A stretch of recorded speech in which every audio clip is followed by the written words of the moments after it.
NEET परीक्षा का विवाद थमने का नाम नहीं ले रहा। सुप्रीम कोर्ट ने आज भी ये परीक्षा रद्द करने की मांग ठुकरा दी, मगर इस विवाद ने परीक्षा कराने वाले संगठन एनएटी को इस लापरवाही के लिए कटघरे में खड़ा कर दिया है। एनएटी के चेयरमैन पर भी सवाल उठ रहे हैं। तो प्रोफेसर जोशी जब एमपीपीएससी के अध्यक्ष थे तब भी कुछ परीक्षाओं पर संदेह किया गया था।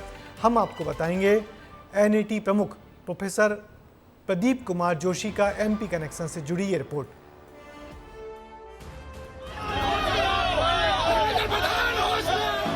इजराइल और गाजा के बीच में जो लड़ाई चल रही थी उसको भी नरेंद्र मोदी जी ने रोक दिया था, मगर किसी ना किसी कारण जो हिंदुस्तान में पेपर लीक हो रहे हैं उसको नरेंद्र मोदी रोक नहीं पा रहे हैं या रोकना नहीं चाहते हैं।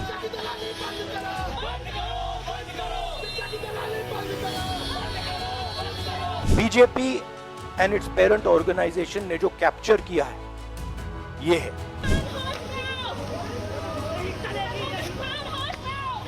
दोबारा मांग करते हैं कि अब एनटीए को तो बैन कर देना चाहिए। देश में हो रहे एंट्रेंस एग्जाम को लेकर काफी बवाल मचा हुआ है। एनटीए लगातार शक के घेरे में है। पहले नीट परीक्षा में पेपर लीक का मामला सामने आया, जिसके बाद यूजीसी नेट परीक्षा को ही कैंसिल कर दिया गया। एनटीए की इस लापरवाही को लेकर देश के छात्रों में काफी आक्रोश का माहौल है। इस विवाद में अब शिक्षा मंत्री धर्मेंद्र प्रधान छात्रों के निशाने पर हैं। दिल्ली में शिक्षा मंत्री के घर के बाहर एनएसयूआई से जुड़े छात्रों ने प्रदर्शन किया।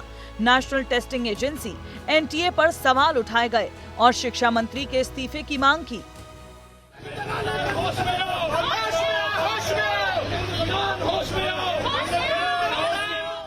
आज ये जानना बेहद जरूरी है कि आखिर एक के बाद एक एनटीए द्वारा कराई जा रही परीक्षाओं पर ही सवाल क्यों उठ रहे हैं और एनटीए की जिम्मेदारी आखिर किस हाथों में है। प्रोफेसर प्रदीप कुमार जोशी एनटीए के चेयरपर्सन हैं, जो पहली बार विवादों में नहीं फंसे हैं। उनके करियर में मध्य प्रदेश का भी बड़ा रोल है, क्योंकि वो 2006 में मध्य प्रदेश लोक सेवा आयोग के अध्यक्ष रह चुके हैं। यहीं से वो आगे बढ़ते गए और उनके साथ साथ चलते गए विवाद। मध्य प्रदेश में 2009 में प्रोफेसरों की नियुक्ति में गड़बड़ी हुई। आधा दर्जन से ज्यादा भर्तियों में गड़बड़ी सामने आई। मध्य प्रदेश में एसटीएफ की जांच जरूर की गई, लेकिन आज तक उसकी रिपोर्ट सामने नहीं आई है। वहीं मध्य प्रदेश से बढ़कर प्रदीप जोशी अपने राजनीतिक रसूख के बल पर छत्तीसगढ़ पीएससी के अध्यक्ष बने और यहाँ भी नियुक्ति में घोटाला सामने आया। इसके बाद भी यूपीएससी की कमान उनके हाथों में सौंपी गई। उस दौरान उनकी नियुक्ति को आरटीआई एक्टिविस्ट अजय दुबे ने हाईकोर्ट में चुनौती दी थी। राहुल गांधी जी से विनम्र निवेदन है कि नीट के बहाने मध्य प्रदेश को बदनाम करने की कोशिश न करें, जबकि ये दुनिया जानती है कि व्यापम के मामले में भाजपा सरकार द्वारा सीबीआई जांच भी करवाई गई और कांग्रेस पार्टी ने जनता के बीच में प्रोपोगेंडा किया। 3 बार जनता ने इस मुद्दे पर कांग्रेस पार्टी को नकारा है। हम लोगों ने सूचना के अधिकारी की मदद से मध्य प्रदेश शासन से पूछा था कि एमपीपीएससी के अध्यक्ष और सदस्यों की नियुक्ति कैसे हुई है और इनकी योग्यता क्या है। तो सूचना के अधिकारी की मदद से पता चला कि प्रदीप जोशी जो पीएससी अध्यक्ष बने थे 2007 के करीब, वह आरएसएस से सिफारिश लिखित पर अध्यक्ष बने थे और उन्होंने एपीपीपी संगठन से वो जुड़े रहे हैं। उन्होंने दुर्गावती विश्वविद्यालय जबलपुर में रहते हुए आरएसएस पे पीएचडी करवाई थी। ये कहना गलत नहीं होगा कि उन्हें बीजेपी के वरिष्ठ नेताओं के साथ संबंध होने का फायदा मिला, जो वो तमाम विवादों के घेरे में आने के बावजूद यूपीएससी और एनटीए के चेयरमैन पद तक पहुंच गए।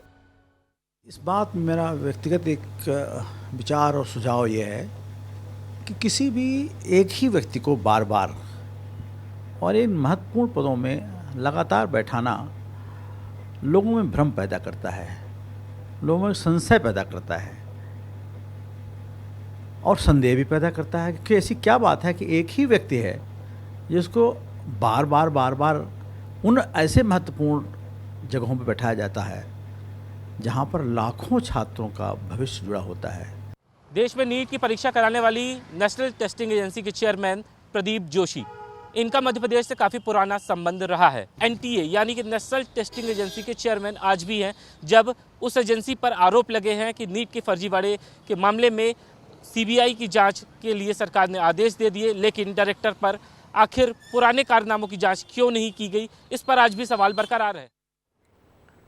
और इस नीट मामले पर आज शिक्षा मंत्री धर्मेंद्र प्रधान ने एक प्रेस कॉन्फ्रेंस की और पूरे मामले पर क्या कुछ कहा वो भी सुनिए। कोई टेंटेटिव नहीं था। कल मैं जब हमारी यूजीसी चेयरमैन को गृह विभाग की होम मिनिस्ट्री की I4C एजेंसी जो विशेष करके साइबर क्राइम को ट्रैकिंग करने के लिए बनी है, उन्होंने 3 बजे जानकारी दी कि इस प्रकार की डार्क नेट में क्वेश्चन आ गया है।